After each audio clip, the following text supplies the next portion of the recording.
Assalamualaikum warahmatullahi wabarakatuh. Ketemu lagi kita di mata pelajaran PPKN. Kita akan membahas materi PPKN untuk kelas 12 tentang perlindungan dan penegakan hukum untuk menjamin keadilan dan kedamaian.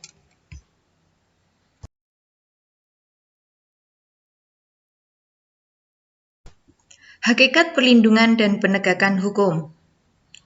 Apa yang dimaksud dengan perlindungan hukum? Perlindungan hukum merupakan suatu perlindungan yang diberikan terhadap subjek hukum dalam bentuk perangkat hukum, baik yang bersifat preventif maupun yang bersifat represif, baik itu yang tertulis maupun yang tidak tertulis.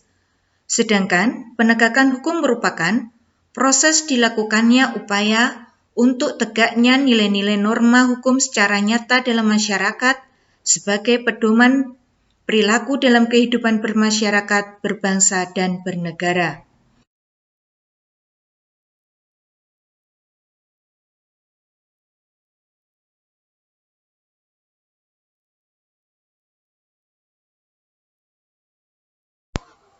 Suatu perlindungan dapat dikatakan sebagai perlindungan hukum apabila mengandung unsur-unsur sebagai berikut. Yang pertama, adanya perlindungan dari pemerintah kepada warga negaranya, adanya jaminan kepastian hukum, adanya berkaitan dengan hak-hak warga negara, dan adanya sanksi hukum bagi pihak yang melanggarnya.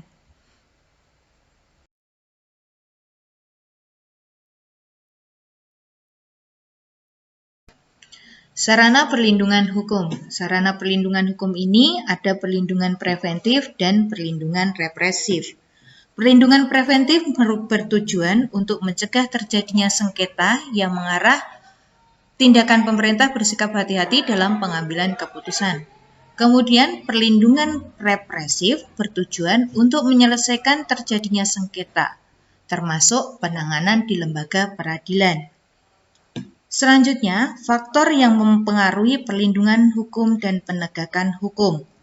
Menurut Suryono Sukanto, keberhasilan proses perlindungan dan penegakan hukum tidaklah semata-mata menyangkut ditegakkannya hukum yang berlaku, akan tetapi sangat tergantung pada beberapa faktor, di antaranya yang pertama, hukumnya. Dalam hal ini, yang dimaksud adalah undang-undang yang dibuat tidak boleh bertentangan dengan ideologi negara. Kemudian yang kedua, penegak hukum, yakni pihak-pihak yang secara langsung terlibat dalam bidang penegakan hukum. Kemudian yang ketiga, masyarakat, yakni masyarakat lingkungan di mana hukum tersebut berlaku atau ditetapkan. Kemudian yang keempat, kebudayaan, yakni sebagai hasil karya, cipta, dan rasa yang didasarkan pada karsa manusia di dalam pergaulan hidup. Kemudian yang kelima, sarana yang mendukung penegakan hukum, yaitu sarana atau fasilitas tersebut mencakup tenaga manusia yang terdidik dan terampil, organisasi yang baik, peralatan yang memadai, keuangan yang cukup.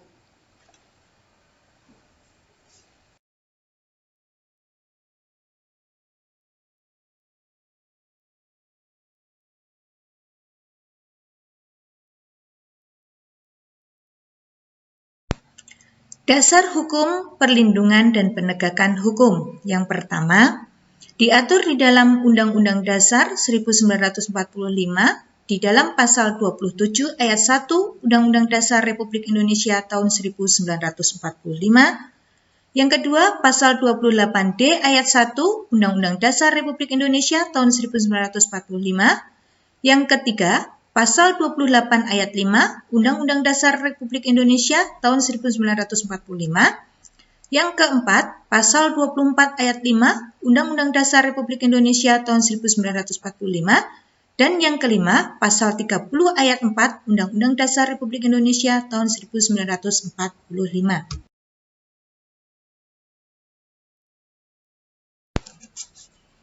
Pentingnya perlindungan dan penegakan hukum.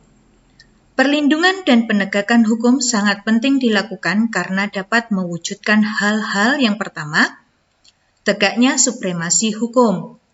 Supremasi hukum bermakna bahwa hukum mempunyai kekuasaan mutlak dalam mengatur pergaulan manusia dalam berbagai macam kehidupan, Dengan kata lain, semua tindakan warga negara maupun pemerintah berlandaskan pada hukum yang berlaku.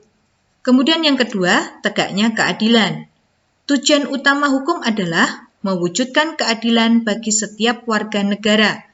Setiap warga negara dapat menikmati haknya dalam melaksanakan kewajiban merupakan wujud dari keadilan tersebut. Sedangkan yang ketiga, mewujudkan perdamaian dalam kehidupan masyarakat. Kehidupan yang diwarnai suasana yang damai merupakan harapan setiap orang. Perdamaian akan terwujud apabila setiap orang merasa dilindungi dalam segala bidang kehidupan. Demikian materi kita tentang perlindungan dan penegakan hukum. Terima kasih atas perhatiannya, semoga bermanfaat. Kita lanjut besok tentang materi penegakan hukum. Wassalamualaikum warahmatullahi wabarakatuh.